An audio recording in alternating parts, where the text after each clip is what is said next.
लेकिन कोई कमेटी बन गई, अगर कोई वाकई कमीशन बन गया, कोई सीरियस कमीशन बन गया, जैसे जज साहब का नाम लिया गया है, या अगर वो नहीं आए तो कोई और जज साहब या कोई और क्रेडिबल बंदा आ गया और उसने फिर फाइंड आउट किया, तो भी क्या होगा जी? आपके सामने पुराने कितने केस है। मेमो गेट पे कमीशन बना था, इतना लंबा चौड़ा कमीशन बना, सारी पाकिस्तान उलट पुलट हो गया, कितने दिनों हफ्तों मीडिया में सिर्फ मेमो गेट। फिर क्या हुआ? सब खत्म।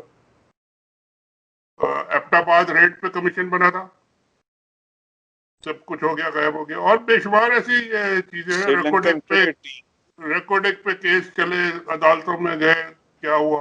कुछ नहीं हुआ।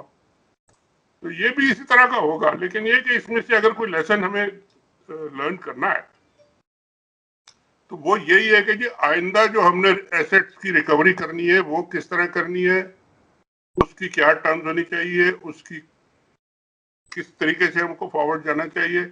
और मैं तो ये समझ रहा हूँ, मैं देख रहा हूँ कि जी अगर हमें कोई पैसे वैसे नहीं देने किसी को, मुसावी साहब हो या कोई भी हो, वो खुद कहते हैं कि जी हम रिकवर करेंगे और आपको हम देंगे। तो आप 10 मुसावी को रख लें, आप अमेरिका में भी रख लें, हर जगह रख लें, अब क्या है उसमें, आपका क्या जाता है। लेकिन एक स्टैंडर्ड आप उसका एग्रीमेंट बना लें कि जी ये हमारा एग्रीमेंट है, इसको आप साइन करते हैं तो कर लें, और आप जो भी आप में से पकड़ के ले आए चोर को, उसको मिलेगा बिल्कुल जो एग्रीमेंट में।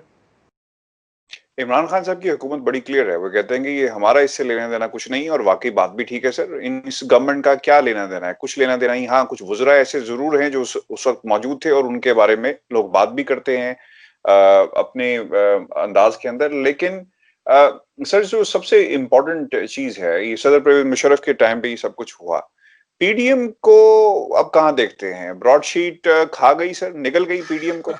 ये वाकई मैं सीरियसली ये कह रहा हूँ कि पीडीएम के जितने उन्होंने प्रोग्राम बनाए थे, जलसे जुलूस के प्रोग्राम बनाए थे, वो तो उन्होंने कर लिए। वो जितने पैसे उन्होंने अपने डुबोने थे वो डुबो दिए। अब चाहे जिसके पैसे थे वो पता नहीं। बहरहाल ये कि वो हर जगह सवाल जलसा। होना चाहिए, बहुत सवाल होना चाहिए। इलेक्शन कमीशन पूछे ना इनसे, ये कहाँ से आए पैसे? बिल्कुल पूछो। देखिए, पार्टीज की अगर आप फंडिंग की बात कर रहे हैं कि जी फंड्स कहाँ से आ रहे हैं, तो आने वाले फंड्स का तो आप पूछ रहे हैं, ये भी तो पूछेंगे जा कहाँ रहे हैं।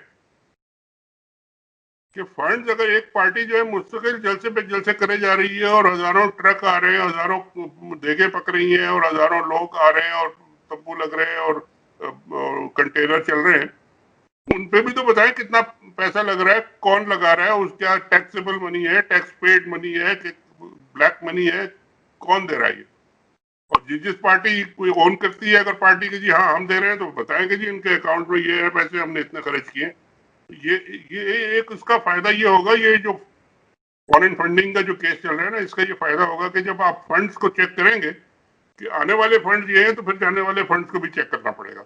और जैसा अब उन्होंने कहा है कि जी 16 पार्टियां या 19 पार्टियों को उन्होंने नोटिस भेज दिया है, तो अब हम देखते हैं कि जी अब कितनी पार्टीज आती हैं अपने अपने अकाउंट्स और बैंक लेके, बैंक के बैलेंस शीट लेके। सर, पीडीएम निगली गई इस ब्रॉडशीट पे, इस पे भी कमेंट करें। सही कह रहे हैं आप, हाँ बिल्कुल सही है। और ये मेरा ख्याल है इसमें से 50% 60% आपके खाते में जाएगा। कि ये इरफान हाशमी साहब जो है ना, लंदन में बैठ के उन्होंने पीडीएम का तो बट्टा बैठा दिया। नहीं सर, वो कुछ लोग तो खैर बात भी कर रहे हैं, लेकिन खैर क्रिटिक्स हैं, वो करते रहे। हमारा काम है, जो सहाफत है वो हम करते अपना रहेंगे। काम करना है, सबको करना चाहिए, करते रहना चाहिए। बाकी जो कुछ कहते हैं कहे। बिल्कुल सही मैंने भी सर। अपने कैरियर में बहुत सारे ऐसे पहली स्टोरीज की थी जो बाद में बहुत बड़ी बड़ी हो गई, उसके बाद फिर वो गायब हो गई। तो डेमोक्रेट का भी मैंने पहला आर्टिकल लिखा था। पहला जो कंकर होता है ना, वो उसमें मारते हैं जिससे कि वो फैलती है। वो मैंने मेमोगेट का भी मैंने किया था, रिकॉर्डक का भी मैंने किया था। अब वो सारे बड़े बड़े जो है नाम हो गए, लेकिन वो सारा वही था। तो बड़ी बड़ी वेव्स बनी और सब कुछ हुआ। बाद में वेव्स बन गई है, फिर तूफान बन गया, हर एक आके फिर किनारे पे खड़ा हो गया और तमाशा देखने लगा। तो वो यही होता है। आपने अपना काम किया, ठीक किया।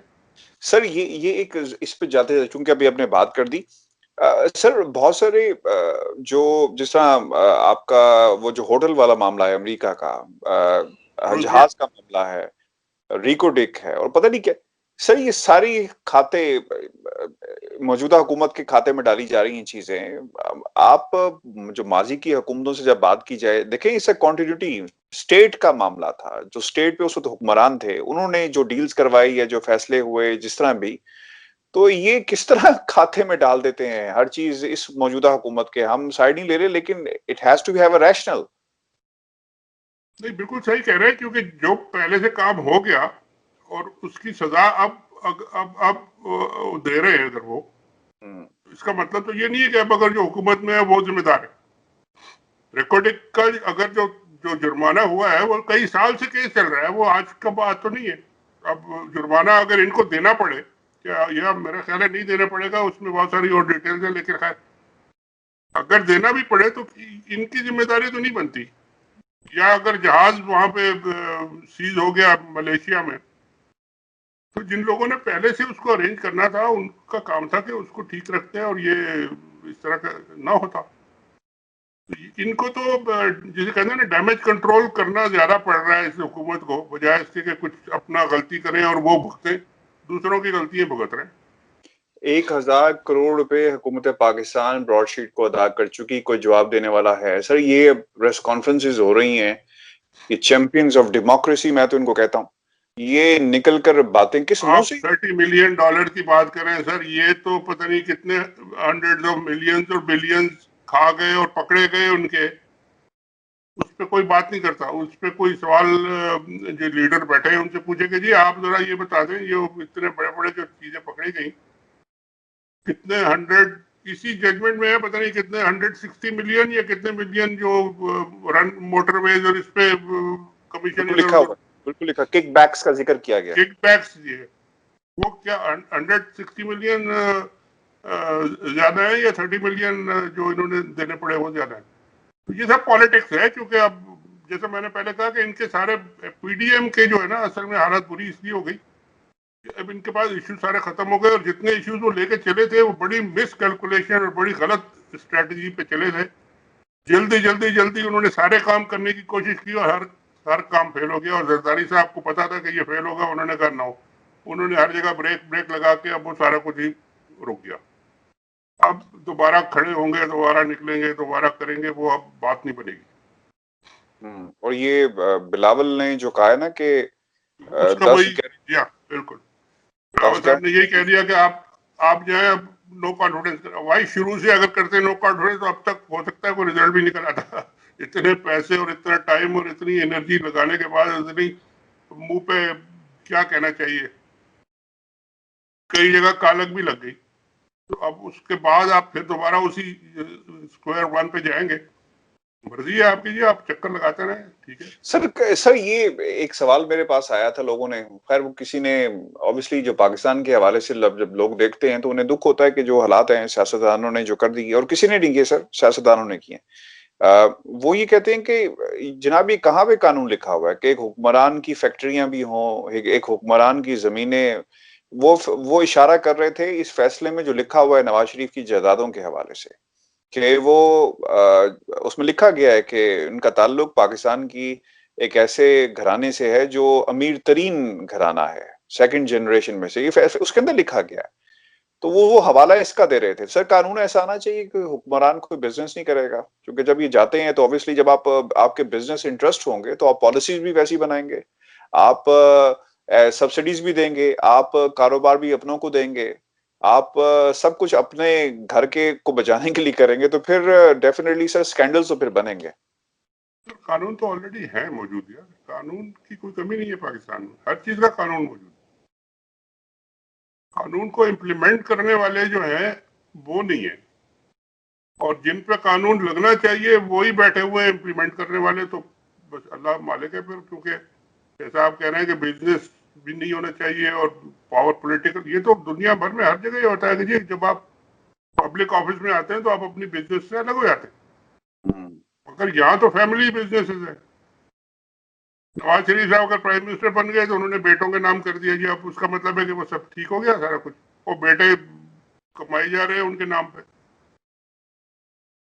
शहबाज शरीफ साहब के बेटों की पता नहीं कितनी इंडस्ट्रीज और लग गई, पोल्ट्री की भी लग गई, अंडों की भी लग गई, तो दूध की भी लग गई, तो क्या क्या दुनिया भर में हो गया। वो कहता है जी मेरा कोई ताल्लुक नहीं है, मेरा तो बेटे जवान है, वो क्या करें, वो काम करें। तो ठीक है भाई, अगर यही उसूल है तो यही नतीजा भी निकलेगा फिर। वोट की सर, सेनेट वोट की जो बात हो रही है, चेयरमैन ने भी कह दिया कि जनाब ये हो सकता है। खैर अब देखना ये है कि वहां पे क्या होता है। उन्होंने जवाब अपना जमा करवा दिया है। यार बड़ा मुश्किल काम है ये, क्योंकि ये बड़ा एक वाटर शेड किस्म का जजमेंट होगा अगर ये उन्होंने कर दिया, क्योंकि ये खाली आप सोच लें कि ये सिर्फ सेनेट के वोट के लिए फिर ये नहीं होगा। हम्म, अगर सेनेट में ये वोट के ये हो गया कि जी आप बाय शो ऑफ हैंड्स करें, तो फिर हर वोट सेनेट में बाय शो ऑफ हैंड्स होगा, और फिर असेंबली में भी हर vote by show of hands होगा, फिर बाकी असेंबलीज में भी फिर हर चीज जो है वो सुप्रीम कोर्ट का अगर जजमेंट होगा, सब जगह वो कोई पटिशन लेके जाएगा और वहां भी करना पड़ेगा, कि ये तो नहीं हो सकता कि आप एक जगह करें और दूसरी जगह कहीं नहीं। तो ये पूरा का पूरा आपका सिनेरियो ही चेंज हो जाएगा, और इस सिनेरियो के चेंज होने से पाकिस्तान को तो बहुत फायदा होगा, लेकिन पॉलिटिशियंस को बड़ा नुकसान होगा। और जो खासकर पैसे वैसे कमा के और फिर वो लगाते हैं, और लगाते भी हैं और कमाते भी हैं और खिलाते भी हैं, उनको बड़ा फर्क पड़ेगा। मगर ये कि अभी पाकिस्तान, शायद हमारे इदारे भी और शायद हमारा जुडिशल सिस्टम भी इतनी बड़ी चेंज के लिए तैयार अभी शायद ना हो। कोशिश तो हो रही है, लेकिन हो जाना चाहिए, क्योंकि कहीं कभी ना कभी तो चेंज करना ही पड़ेगा, फॉर बेटर इम्प्रूवमेंट तो करनी पड़ेगी ना। सर बख्तावर की शादी की तारीख का बाज़ाब्ता ऐलान, जरदारी साहब ठीक हो जाएंगे सर? पता चले डांस करते हुए फिर वो आ गए एकदम से। आप पिछली दफा भी वो डांस वांस कर रहे थे, इस दफा भी वो डांस वांस करेंगे। वो तो बीमारी तो मेरे ख्याल है अदालत से कोई वो वायरस वायरस निकलता है तो बीमारी हो जाती है, वरना तो ठीक रहते हैं। बिल्कुल सही सर। सर बहुत शुक्रिया सर आपके वक्त का। व्यूअर्स ये आज का हमारा शो था। अपना कमेंट जरूर भेजिएगा और चैनल को सब्सक्राइब करना मत भूलिएगा। मुझे और शाहीन शहबाज साहब को इजाजत दीजिए। अल्लाह ने